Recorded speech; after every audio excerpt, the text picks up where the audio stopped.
বাঞ্ছারামপুর তরী বাংলাদেশের নদী ও প্রকৃতি সুরক্ষা আন্দোলনের আলোচনা সভা ও বৃক্ষরোপণ।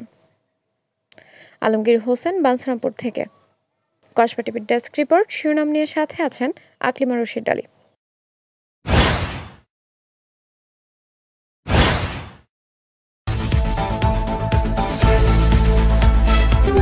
কসবা টিভি, হৃদয়ে বাংলা। ব্রাহ্মণবাড়িয়া জেলার বাঞ্ছারামপুর উপজেলার তরী বাংলাদেশ বাঞ্ছারামপুর শাখার উদ্যোগে আজ শুক্রবার সকালে র্যালি, বৃক্ষরোপণ ও আলোচনা সভা অনুষ্ঠিত হয়।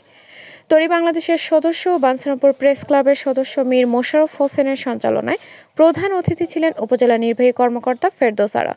বিশেষ অতিথি ছিলেন উপজেলা কৃষি কর্মকর্তা কৃষিবিদ মোহাম্মদ নাসির উদ্দিন, বাঞ্ছারামপুর মডেল থানার ভারপ্রাপ্ত কর্মকর্তা মোহাম্মদ হাসান জামিল খান, অ্যাডভোকেট রবিউল হাসান। এ সময় আরও উপস্থিত ছিলেন তরী বাংলাদেশের সদস্য ও বাঞ্ছারামপুর প্রেস ক্লাবের সভাপতি মোল্লা মোহাম্মদ নাসির আহমেদ, তরী বাংলাদেশের সদস্য ও বাঞ্ছারামপুর প্রেস ক্লাবের সহসভাপতি ফয়সাল আহমেদ খান, তরী বাংলাদেশের সদস্য ও বাঞ্ছারামপুর প্রেস ক্লাবের সহসভাপতি আলমগীর হোসেন, তরী বাংলাদেশের সদস্য আলী আহমেদ, তরী বাংলাদেশের সদস্য খোরশেদ আলম, তরী বাংলাদেশের সদস্য ও বাঞ্ছারামপুর প্রেস ক্লাবের ক্রীড়া সম্পাদক শফিকুল ইসলাম, তরী বাংলাদেশের সদস্য ও বাঞ্ছারামপুর প্রেস ক্লাবের অর্থ সম্পাদক আগা শামীম, তরী বাংলাদেশের সদস্য ও বাঞ্ছারামপুর প্রেস ক্লাবের তথ্য সম্পাদক সোহাইল আহমেদ, তরী বাংলাদেশের সদস্য ও বাঞ্ছারামপুর প্রেস ক্লাবের সম্মানিত সদস্য মোহাম্মদ পলাশ মিয়া, তরী বাংলাদেশের সদস্য মোহাম্মদ আলী নূর, রাজন চন্দ্র সূত্রধর, মাহমুদুল্লাহ মেহেদি হাসান, আশরাফুল ইসলাম মারুফ, মতিউর রহমান, আনিসুর রহমান, অলিউল্লাহ, মোহাম্মদ লিটন মিয়া সহ প্রমুখ। বক্তারা তাদের বক্তব্যে পরিবেশ রক্ষায় সকলের সহযোগিতা কামনা করেন। পাশাপাশি বাঞ্ছারামপুর উপজেলার ঢোল ভাঙা নদীর কচুরিপানা পরিষ্কার ও খননের প্রয়োজনীয় ব্যবস্থা নেবেন বলে এলাকাবাসীকে আশ্বাস দেন। আলোচনা শেষে উপজেলা চত্বরে প্রধান অতিথি ও বিশেষ অতিথিগণ বৃক্ষরোপণের মাধ্যমে তরী বাংলাদেশের নদী ও প্রকৃতির সুরক্ষা আন্দোলনের কর্মসূচির শুভ সূচনা করেন।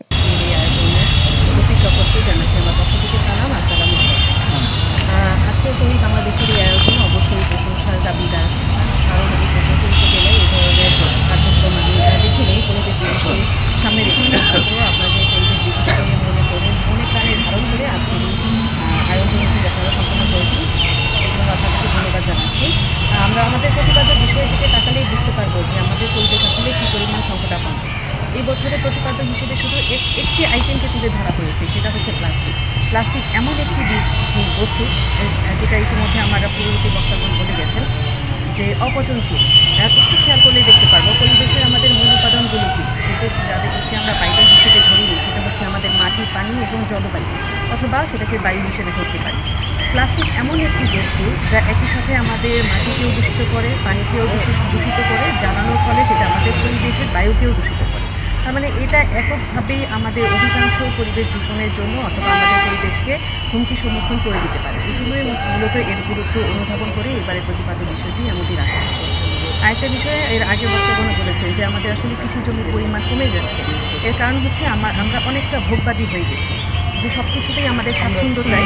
আমরা পরিবেশ নষ্ট করে হলেও নিজেদের যে সুযোগ সুবিধাগুলো, যেটা কসবা টিভির সংবাদের সাথে থাকার জন্য ধন্যবাদ জানাচ্ছি।